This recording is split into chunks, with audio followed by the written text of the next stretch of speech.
Dans cet épisode, l'affaire Rouxel. Tout commence le 20 février 2016 à la Bastide-Clérance, un petit village du Pays Basque. Ce jour-là, Pascal Rouxel, sa femme, leurs 2 fils et leur belle-fille s'apprêtent à passer à table. Soudain, des coups de feu éclatent. Lorsque les secours arrivent sur place, seuls les enfants sont vivants. Que s'est-il passé ? Qui pouvait en vouloir à ce couple tranquille au point de les tuer par balle ? Très vite, les enquêteurs ont une conviction, celle d'être face à un huis clos familial fatal. Cette famille d'apparence unie cache en fait de lourds secrets, car les 2 fils, Yann et Kevin, 27 et 23 ans, s'accusent mutuellement du double meurtre. Alors, lequel des frères dit la vérité ? La réponse dans ce podcast inédit de Chroniques criminelles. Midi moins le quart, à la Bastide-Clérance, un charmant village du Pays Basque. Un homme reçoit un coup de téléphone. C'est son voisin qui appelle au secours. Sans attendre, il se rend sur place avec son fils. À l'intérieur de la maison, un homme agonisant dans une mare de sang. Et à quelques mètres de lui, une femme, allongée sur le sol. Elle aussi semble gravement blessée. C'est le début de l'affaire Rouxel, un fait divers tragique qui va bouleverser toute la région.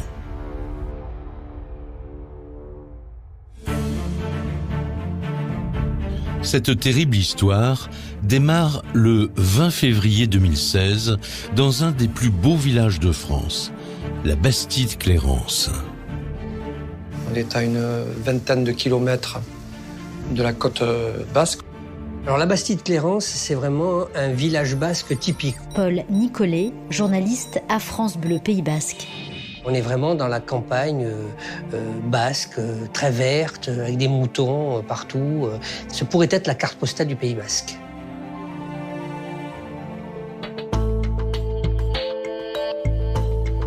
C'est ici, dans cette maison blanche au milieu des champs, que vivent Pascal, 54 ans, et Eva Rouxel, 55 ans. Tombés amoureux de la région, ils s'y sont installés avec leurs 2 enfants il y a un peu plus de 15 ans. Les parents Rouxel ont acheté il y a quelques années François Froger, avocat des parties civiles. une vieille ferme qu'ils ont retapée à leur goût. Et c'était vraiment le rêve de leur vie. Donc ils ont passé plusieurs années à remettre la maison en état d'être habitée. Alain Le Sune, ami du couple Rouxel. C'est une maison qui avait plusieurs centaines d'années. Donc ils ont essayé de la restaurer vraiment dans l'esprit de l'époque. Un barbecue, c'était sympa. Ils mettaient la table dehors. C'était agréable, on passait des bons moments. Mais ce samedi de l'hiver 2016, un terrible drame va bouleverser l'existence de cette famille paisible.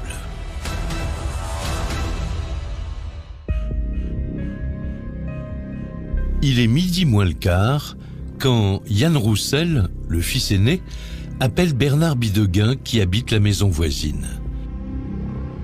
Il est paniqué. Yann Rouxel prend le téléphone et appelle ses voisins les plus proches en leur disant « Voilà, il y a eu un drame à la maison, venez vite, venez vite ». Il n'entre pas dans les détails, il dit qu'un drame s'est passé, il demande de l'aide. Inquiet, Bernard demande à son fils David de l'accompagner. Il avait l'air assez inquiété. Il me dit il y a eu un drame. David Bidegain, voisin du couple Rouxel. Bon, du coup, on s'en va à la maison Bigné, qui est à 200 mètres de chez nous. On est parti en courant, parce qu'on nous inquiétait. En quelques minutes, les 2 hommes arrivent chez leurs voisins. Ils se précipitent à l'intérieur de la maison et là, ils découvrent une véritable scène d'horreur. Quand je rentre à la porte d'entrée, il y avait Pascal. Il était étendu par terre, il était dans son sang. Il gémissait, il suffoquait un petit peu. Je continue, je rentre dans la maison et là, un peu plus loin, il y avait la mère de famille, Eva, qui était allongée par terre, blanche, les bras en croix. Il tombe sur une scène d'apocalypse. On ne pouvait pas imaginer que ça pouvait être un truc pareil. On ne peut pas arriver là-bas et voir 2 personnes mortes, quoi. Ça, on ne peut pas penser. Hein. Les voisins sont sous le choc. Mais David a le bon réflexe. Il appelle immédiatement les secours. Pendant ce temps, au fond du jardin, Yann, le fils aîné des victimes, se prend la tête entre les mains. Il est effondré, incapable de parler. Yann, lui, est dehors, un peu prostré et choqué. Il rentre vraiment dans un état de choc, il commence à avoir l'esprit qui se brouille. À l'arrivée des secours, il est immédiatement pris en charge et conduit à l'hôpital. De leur côté, les médecins du SAMU pénètrent dans la maison. Lorsque les secours interviennent, ils découvrent Monsieur Pascal Rouxel, Alain Astabi, avocat des parties civiles. gisant au sol, agonisant, râlant visiblement, étendu dans une mare de sang. Son état se détériore très rapidement. Les médecins tentent le tout pour le tout et commencent un massage cardiaque. Juste à côté, dans le salon, les urgentistes doivent se rendre à l'évidence. Pour Eva Roussel, il est déjà trop tard. S'agissant d'Eva, malheureusement, il n'y a plus rien à faire lorsque les secours arrivent. Elle est décédée. À 12h40, ce samedi 20 février 2016, le médecin du SAMU constate la mort d'Eva Roussel. Malgré l'intervention des secours, son mari Pascal décède à son tour 5 minutes plus tard.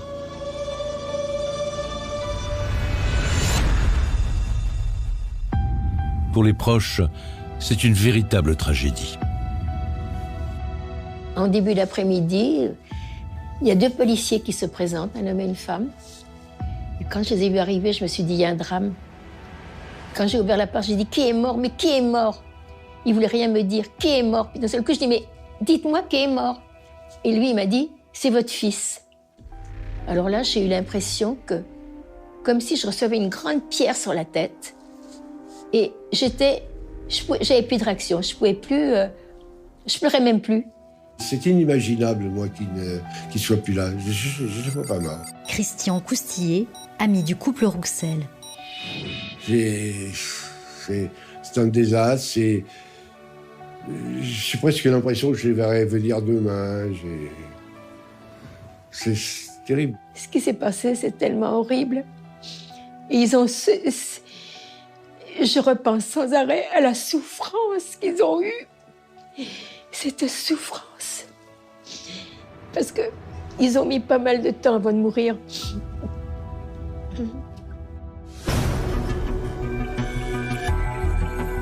Dans cette région d'ordinaire si paisible, la nouvelle se propage vite. Et ce double homicide crée la stupeur parmi les habitants.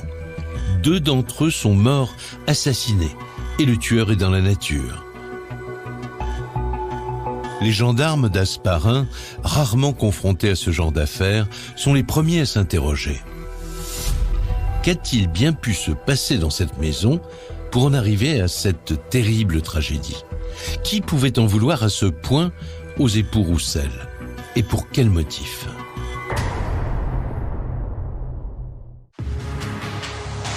Dans la maison, les gendarmes commencent immédiatement leurs investigations.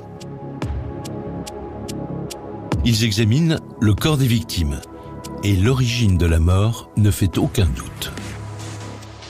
Ils constatent effectivement d'entrée Paul Nicolet, journaliste à France Bleu Pays Basque.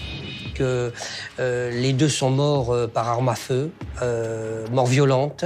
Les personnes qui sont là ont été très certainement abattues.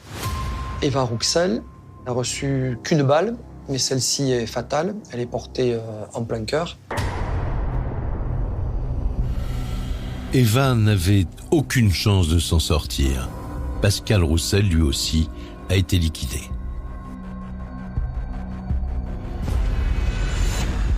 Pascal a été atteint par 3 balles. La première apparaît dans le dos, la deuxième au niveau cervical et une troisième sur le front. Mais les enquêteurs sont intrigués par la présence d'indices étonnants.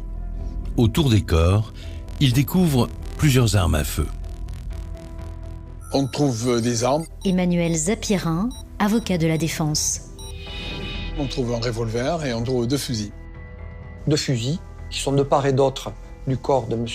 Rouxel et un revolver qui est posé sur une chaise de la cuisine.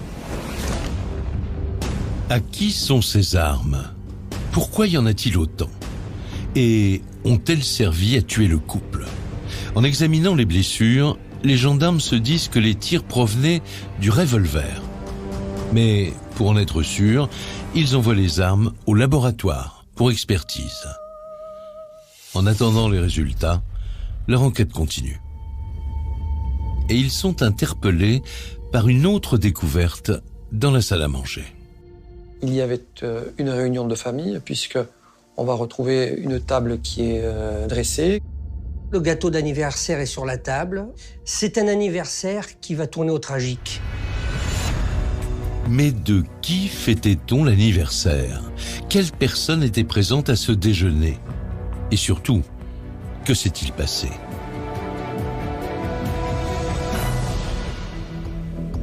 Pour répondre à ces questions, les enquêteurs se plongent dans la vie des époux Rouxel.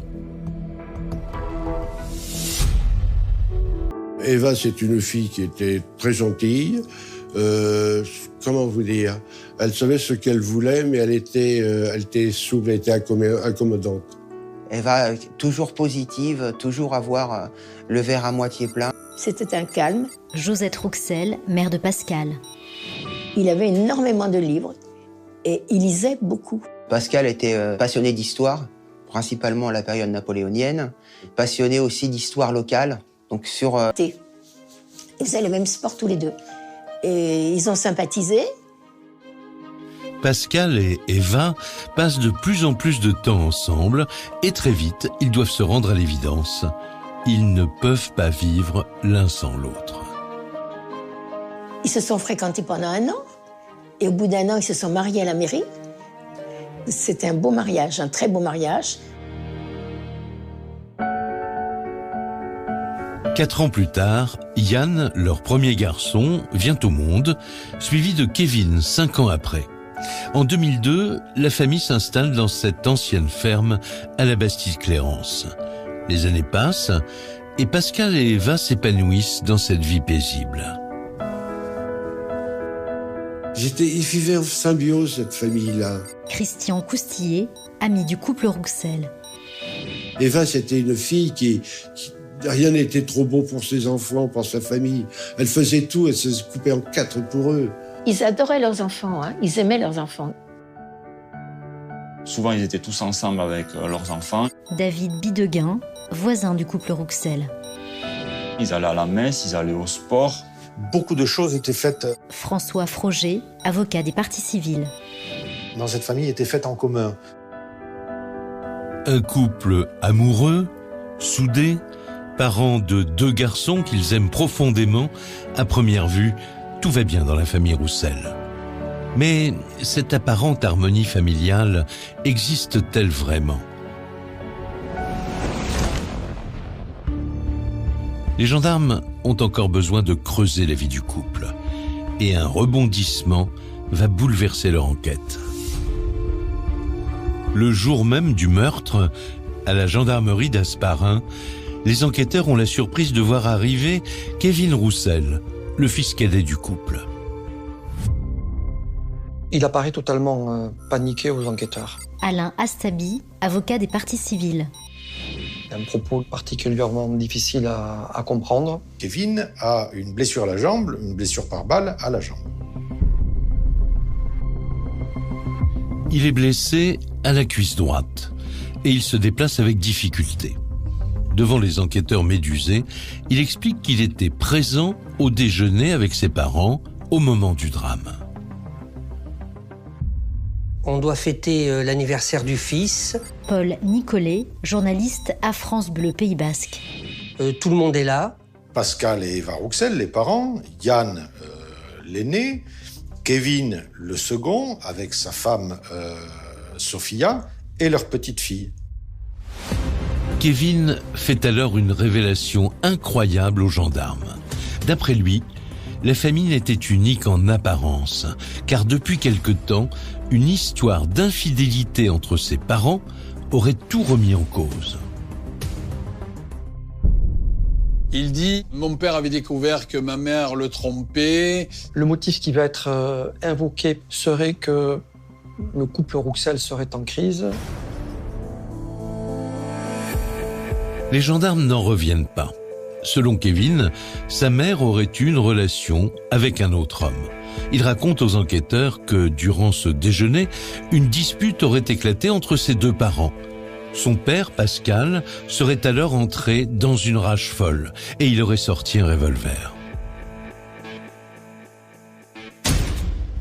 Kevin va expliquer que son père a agressé sa mère, a tiré sur elle. La première explication de Kevin Rouxel, c'est de dire « Moi, j'ai voulu intervenir pour éviter un drame, pour éviter que mon père ne tire sur ma mère. » Kevin explique que c'est en essayant de s'interposer entre ses parents qu'il aurait tiré sur son père par accident.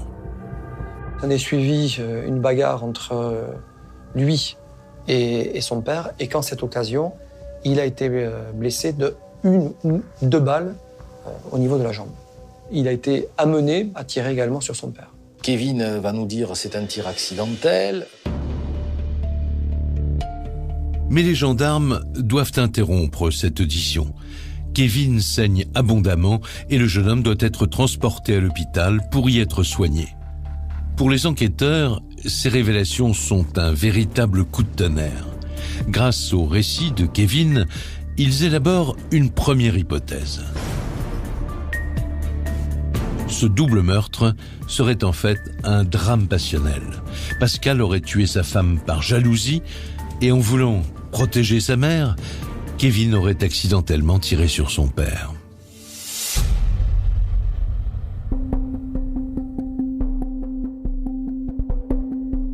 Alors, pour essayer de comprendre cette histoire d'infidélité, les gendarmes décident d'interroger les proches de Pascal et Eva Rouxel. Et tous sont unanimes. Ils formaient, disent-ils, vraiment un couple idéal. J'avais dit à mon mari, au moins, Pascal et Eva, ils divorceront jamais parce qu'ils s'aiment trop. Josette Rouxel, mère de Pascal. Ils étaient fusionnels tous les deux. C'était un ménage fusionnel. C'était Evounia, mon Evounia. Mireille Bouillot, amie du couple Rouxel. Et j'ai des souvenirs comme ça de gestes de tendresse. Ils étaient attentifs l'un à l'autre. Et lorsque les enquêteurs évoquent l'hypothèse d'un adultère aux conséquences tragiques, les proches tombent des nues. Eva trompant Pascal, ça nous paraissait très peu crédible. Alain Le Sune, ami du couple Rouxel. Et alors, Pascal tirant sur Eva, là, jamais, impossible. J'ai jamais douté de mon fils. Jamais. Pascal, c'était un non-violent. Jamais il aurait touché sa femme. Et s'il avait eu à se disputer, il serait peut-être disputé. Mais certainement pas, il n'aurait pas tiré sur sa femme. Avec ces déclarations, les gendarmes s'interrogent. Kevin leur a-t-il dit toute la vérité? Et un élément nouveau va confirmer cette intuition. Les expertises balistiques sont formelles. Comme ils le pensaient, l'arme du crime est bien le revolver retrouvé sur les lieux. Et cette information met à mal la version de Kevin. L'arme qui a été utilisée pour abattre M. Pascal Rouxel est le revolver qui a été retrouvé sur place par les enquêteurs. C'est un revolver, ça n'est pas une arme à tir automatique ou semi-automatique.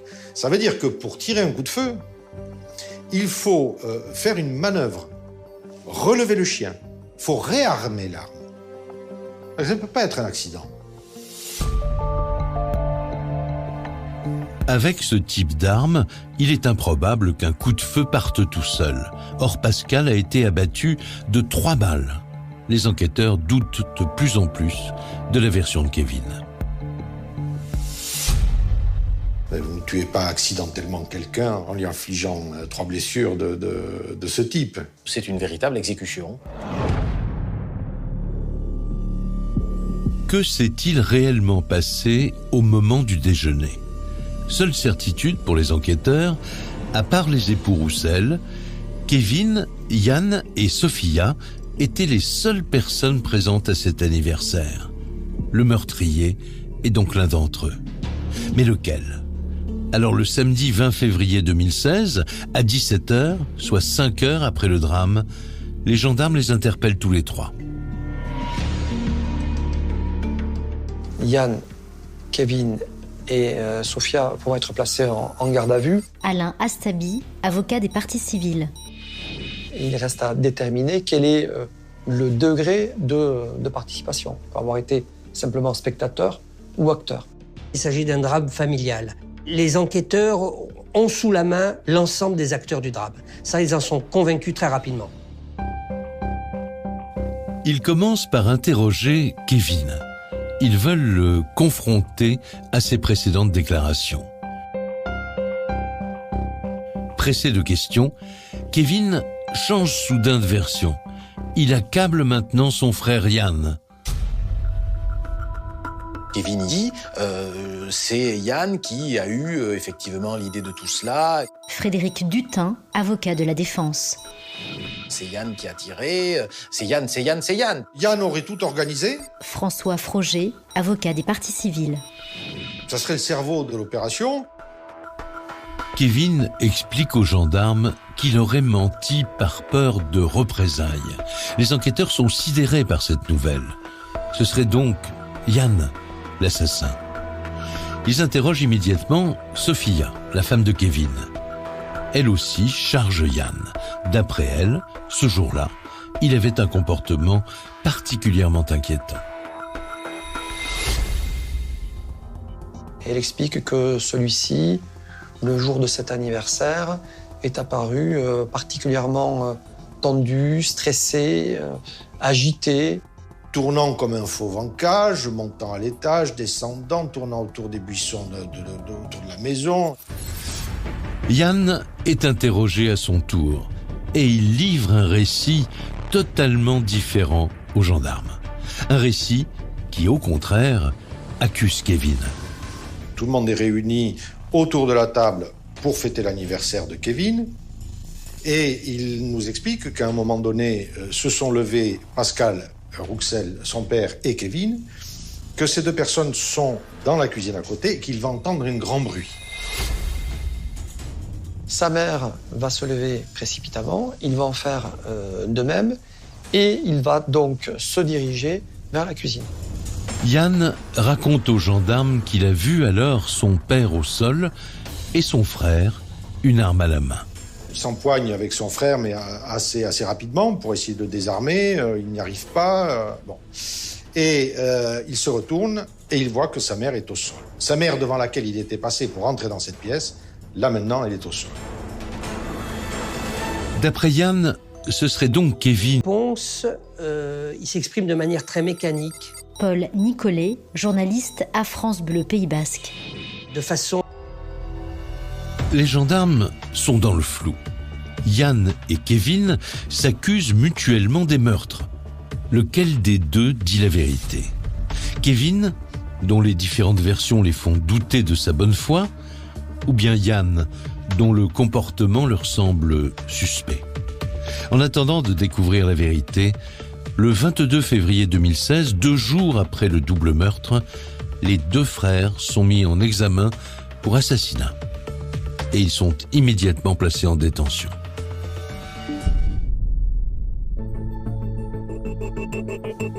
Lequel des deux frères, Yann ou Kevin, a tué ses parents? Pour le découvrir, les gendarmes vont tenter de trouver le mobile du crime. Qui de Yann ou de Kevin en voulait à ses parents suffisamment pour les tuer? Ils vont d'abord s'intéresser à Yann, le fils aîné des Roussel. Ils convoquent à nouveau les proches pour ce qu'ils appellent leur enquête de personnalité. Et tous décrivent Yann comme un garçon timide, renfermé. Il n'était jamais très à l'aise. Alain Le Sune, ami du couple Rouxel. Dans la manière dont il devait nous dire bonjour, s'il faisait la bise, s'il faisait pas la bise, s'il serrait la main ou pas. Si vous avez quelque chose, tout était compartimenté. Christian Coustillet, ami du couple Rouxel. Si vous vouliez plaisanter, prenez tout au premier degré. Il a toujours semblé un petit peu étrange. Il vivait dans son monde. Mais à part ce comportement bizarre, tous le décrivent comme un garçon calme et posé. Et lorsque les gendarmes leur demandent s'il aurait pu tuer ses parents, ils sont unanimes. Jamais il a été violent avec qui que ce soit. Jamais. Je vois pas pourquoi il aurait tué ses parents compte tenu... Je vous dis, moi, jamais je l'ai vu se heurter à ses parents, Yann. De là à les assassiner, non. Yann violent, jamais. Jamais, jamais. Moi, je l'ai jamais vu violent. Dieu sait qu'on l'a vu quand même beaucoup. Ces témoignages laissent les gendarmes perplexes. Les proches parlent d'un garçon inoffensif. Mais Kevin, son frère, et Sophia, eux, au contraire, le décrivent colérique et violent. Alors, qui croire ? Un fait nouveau vient rapidement éclairer les gendarmes.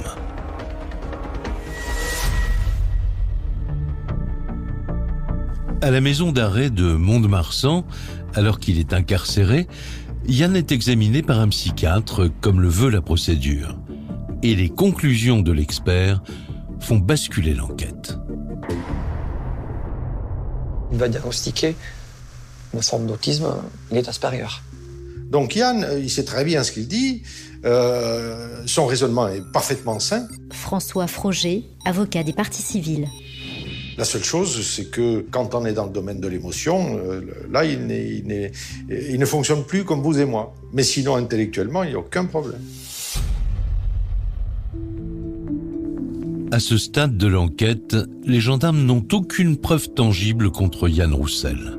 Mais grâce à l'examen psychiatrique, ils comprennent maintenant mieux le comportement du jeune homme en garde à vue. Et cet élément scientifique va totalement remettre en question leur enquête. Un autiste Asperger n'a aucune aptitude au mensonge. On sait que Yann, quand il nous raconte ce qu'il a vu, ce qui s'est passé, il dit la vérité. Il n'invente pas. Les Asperger, paraît-il, qu'ils ne savent pas mentir. Josette Rouxel, mère de Pascal. Et en particulier, Yann ne ment pas. Je n'ai jamais surpris Yann à mentir. Les enquêteurs vont donc comprendre qu'ils ont affaire à une personne qui a un profil particulier. Alain Astabi, avocat des parties civiles. Mais que la parole de cette personne est tout à fait précieuse. Yann aurait donc dit la vérité lors de son audition et son comportement étrange ne serait dû qu'à sa personnalité fragile. Pour les proches, c'est un soulagement. Il nous a écrit une lettre qu'on a reçue le jour des obsèques de Pascal Eva, puisque le pauvre, il n'a pas eu le droit d'y aller. Et cette lettre, je l'ai gardée, c'est une lettre poignante. Il écrit une lettre et il dit « Papi, mamie, j'espère que vous savez que je ne suis pas coupable, que j'aimais tellement mes parents et que je souffre de ne plus les avoir. » Mis hors de cause, Yann est libéré quelques jours plus tard. Et c'est tout naturellement que les gendarmes s'intéressent ensuite à Kevin. C'est lui que Yann désigne comme étant l'assassin de leurs parents. Mais à part ce témoignage, ils n'ont aucune preuve de sa culpabilité. Et surtout, ils se demandent quel pourrait être le mobile de Kevin Roussel. Alors les gendarmes vont chercher dans sa vie passée ce qui aurait pu le conduire à tuer ses propres parents. Sentiment qu'il n'est pas jugé à sa juste valeur, que c'est quelqu'un qui a de grandes qualités, dit-il. Paul Nicolet, journaliste à France Bleu Pays Basque. Il a de grandes ambitions et il a le sentiment que ses parents ne l'aident pas, qu'ils ne le poussent pas vers le destin. Déni de cette différence, la famille va le faire payer à Kevin. Adolescent, Kevin se sent seul. Il n'a pas d'amis, pas de copine, et l'ambiance familiale lui pèse.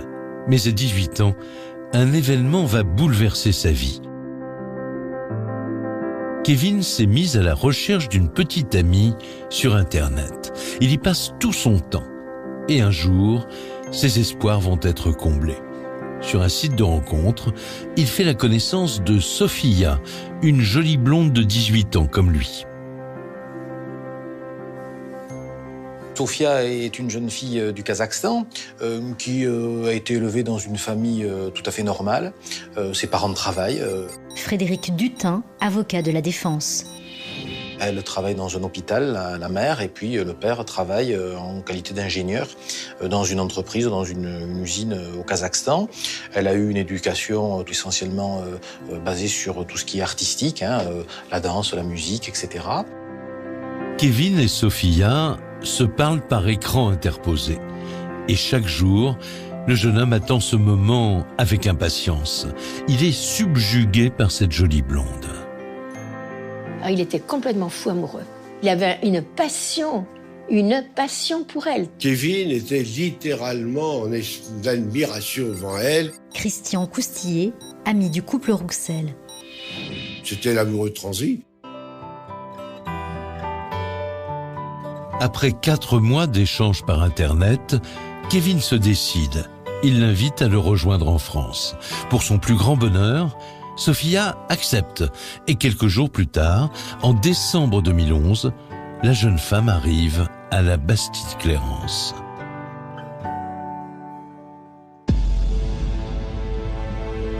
Les deux jeunes gens s'entendent à merveille. Ils ne se quittent pas.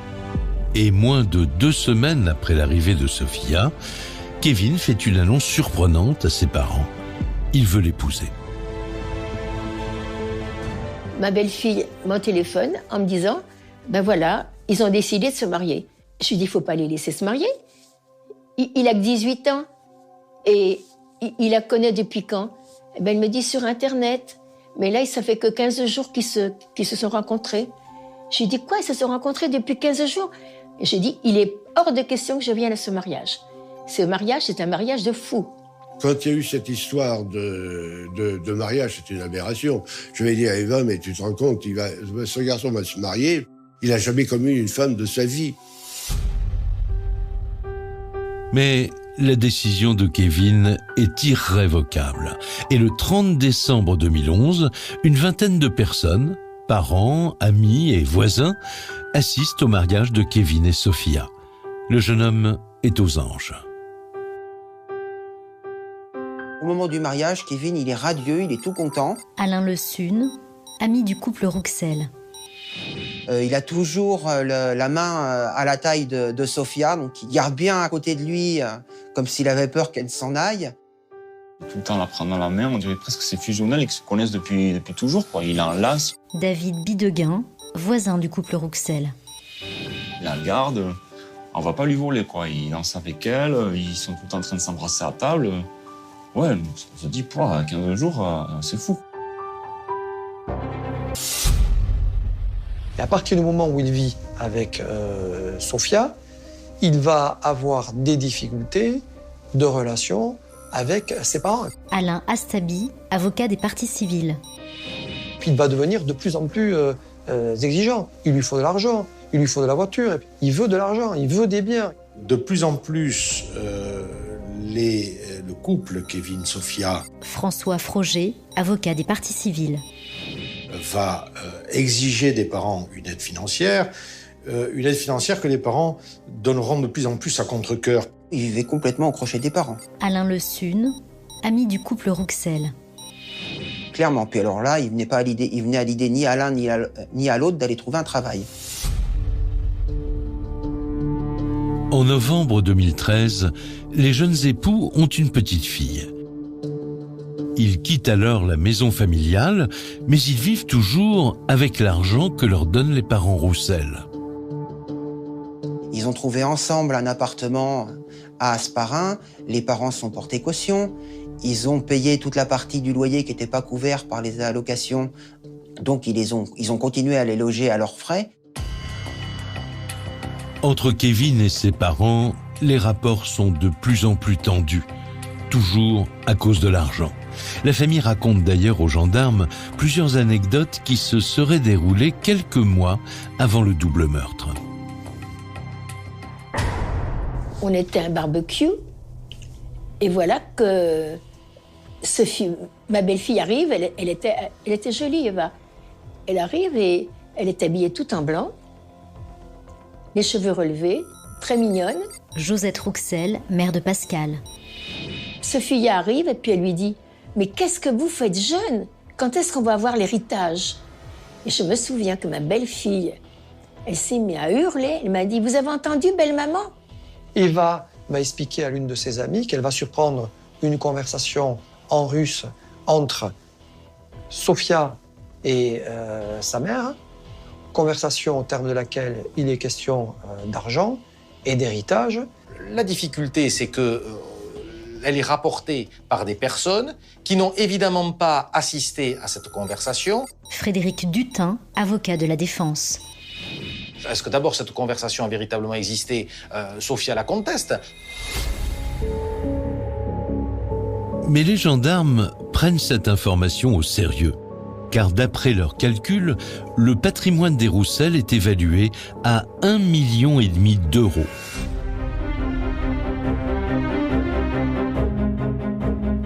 Kevin Roussel aurait-il tué ses parents pour leur argent? C'est la question que se posent les gendarmes. Mais pour l'heure, leur conviction ne repose que sur des témoignages et il leur faut des preuves. Alors ils perquisitionnent le petit appartement de Kevin et Sophia.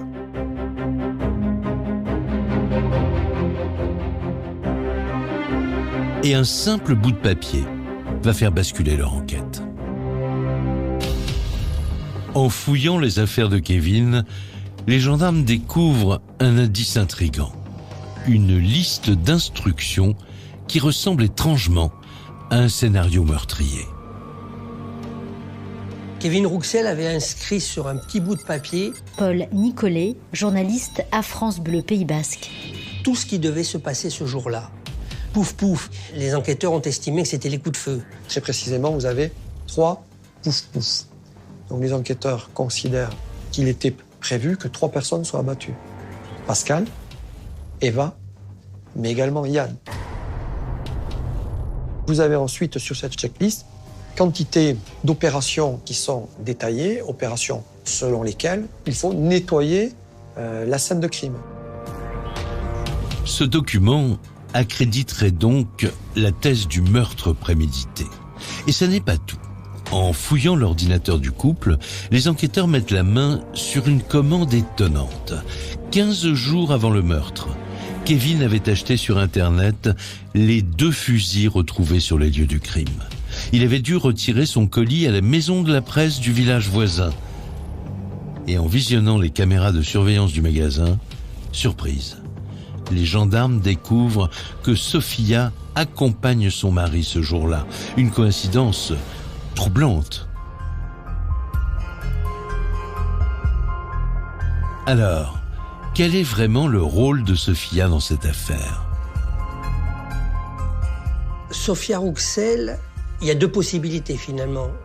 Soit effectivement, elle est totalement hors de cause. Elle n'a pas vu qu'il avait commandé les armes.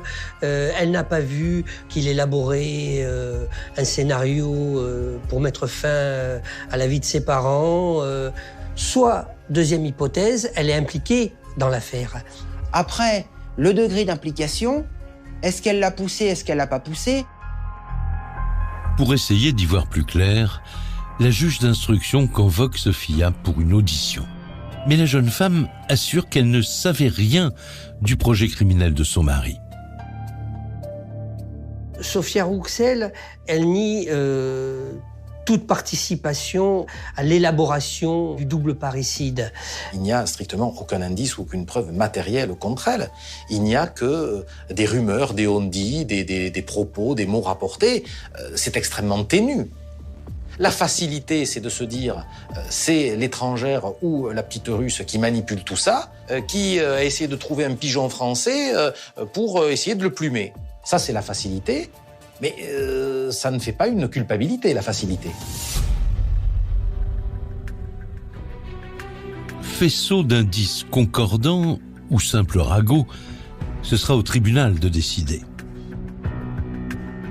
Le 1er avril 2016, soit un mois après le double meurtre, la juge décide de mettre la jeune Sophia en examen pour complicité d'assassinat.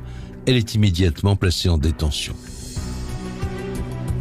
Quant à Kevin, il continue de nier. Il n'a pas assassiné ses 2 parents. Il maintient que c'est un accident. Mais de leur côté, les enquêteurs ont accumulé de nombreuses preuves contre lui. Les expertises balistiques, la checklist, les 2 fusils achetés quelques jours avant les meurtres. Et enfin, le témoignage de son frère Yann. Tous ces éléments permettent aussi aux gendarmes d'élaborer une première hypothèse sur ce qui aurait pu se passer ce samedi 20 février 2016 à la Bastide-Clérance. À l'origine, c'est Kevin qui aurait demandé l'organisation de ce déjeuner d'anniversaire. Il aurait dit à sa mère, Eva, qu'il voulait faire la paix après des mois de tension. Elle était folle de joie, tout allait mieux vis-à-vis de Kevin. Christian Coustillet, ami du couple Rouxel.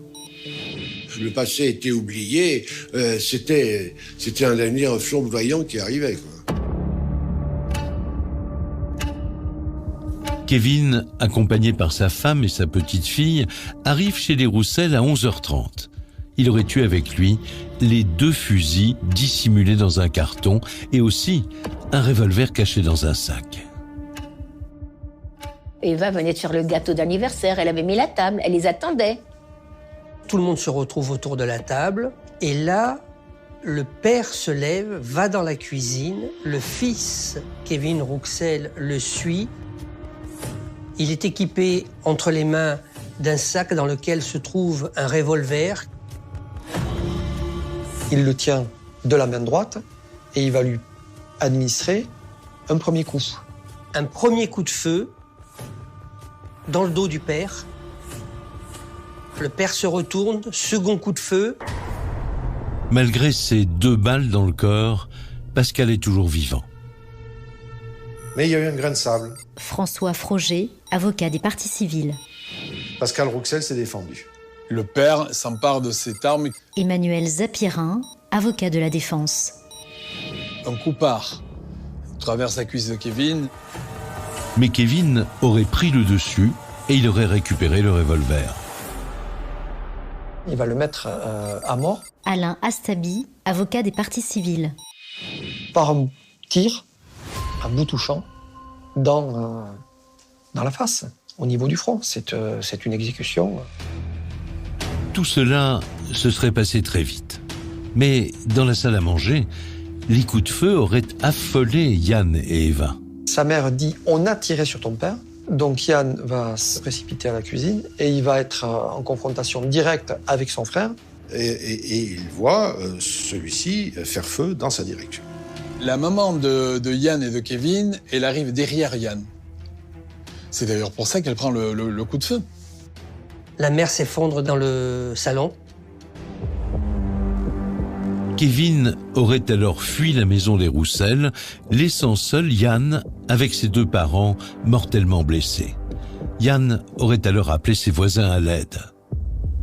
Et ce sont eux qui découvrent le carnage.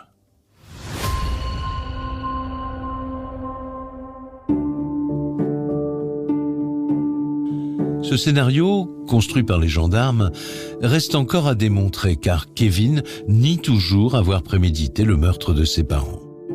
Pour les proches, il reste encore un espoir de connaître la vérité, que le procès à venir permette d'établir la réalité des faits et surtout que Kevin apporte des explications. Parce que ce que je voudrais savoir, c'est la vérité. La vérité, ce qui l'a amené à faire ce qu'il a fait. Je vois pas Kevin, ce gosse, je vois pas comment il a pu en arriver à tuer ses parents. Je vois pas comment, ce qui serait produit dans sa vie, ce qui l'a amené sur ce chemin calamiteux, je vois pas ce qui l'a amené. Comment il a pu, en si peu de temps, être transformé comme ça. Je veux la vérité. Je veux toute la vérité. Quelle va être l'attitude de Kevin Rouxel lors du procès ? Va-t-il avouer l'assassinat ? ou continuer à nier? La Cour parviendra-t-elle à déterminer le rôle exact de sa femme, Sophia? Mais ce procès ne va pas du tout se passer comme prévu. Et les proches vont devoir surmonter de nouvelles épreuves.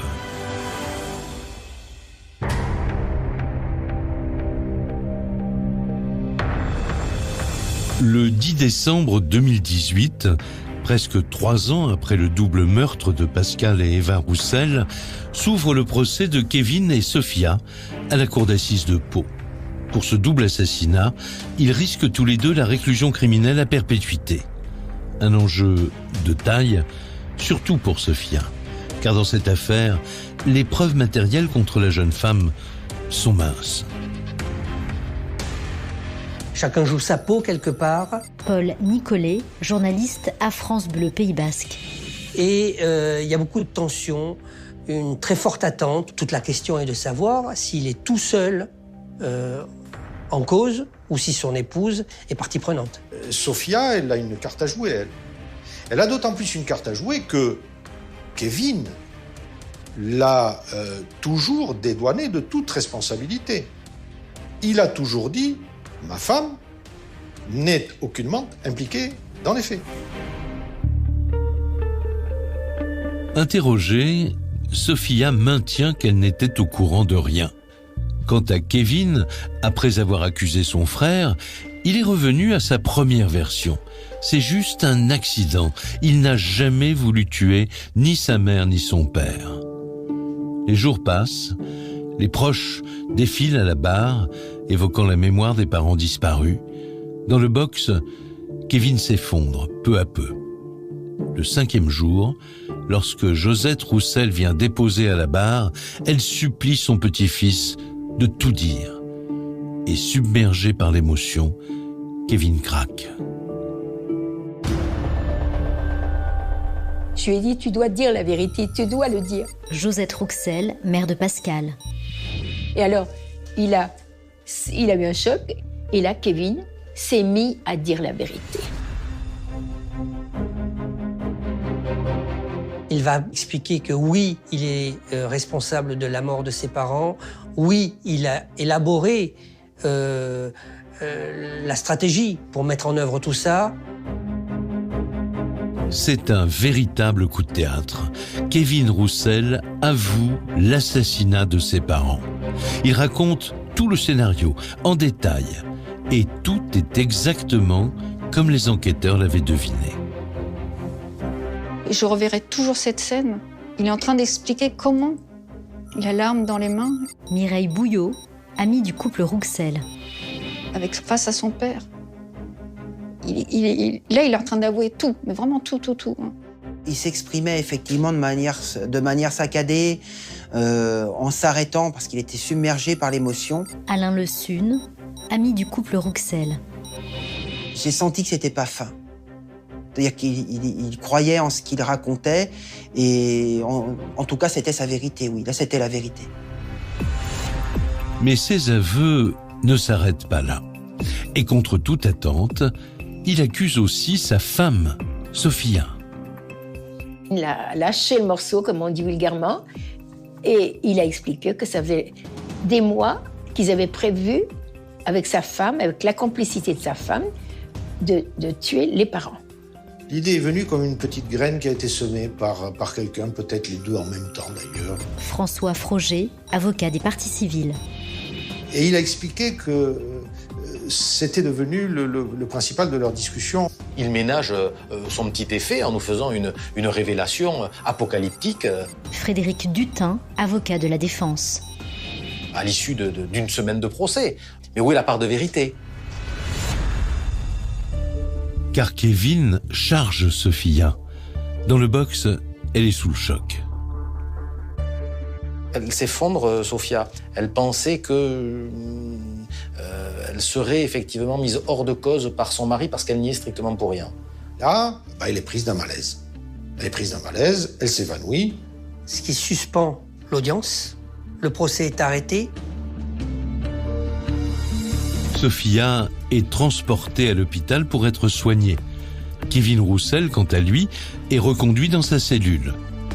Mais alors que tout le monde attend le retour de Sophia, un nouveau rebondissement se produit.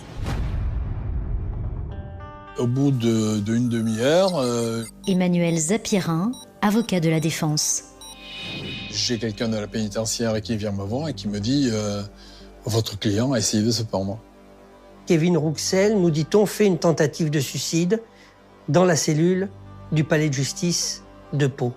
Une expertise médicale est demandée.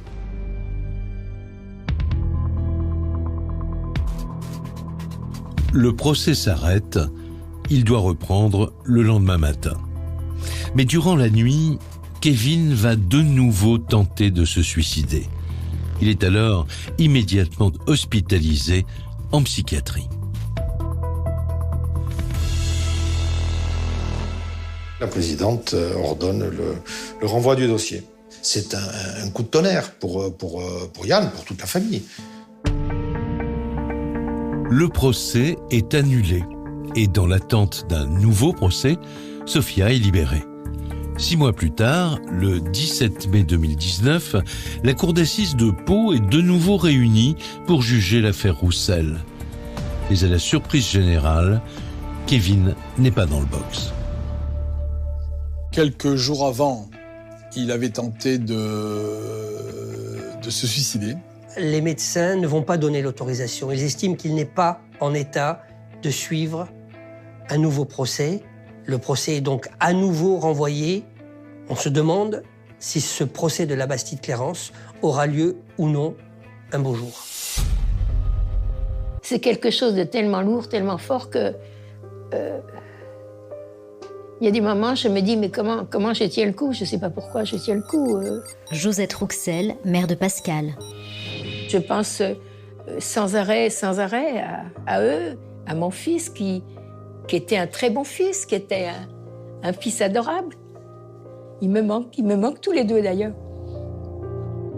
Après un 3e renvoi du procès pour cause de crise sanitaire en mars 2020, Kevin Rouxel et son épouse sont de retour dans le box des accusés en novembre de la même année. Après 8 jours d'audience, le fils des victimes est condamné à 30 ans de réclusion pour ce double assassinat. Sophia, elle, écope de 20 ans pour complicité. Elle fait immédiatement appel. L'ombre d'un 4e procès plane sur les proches d'Eva et Pascal Rouxel.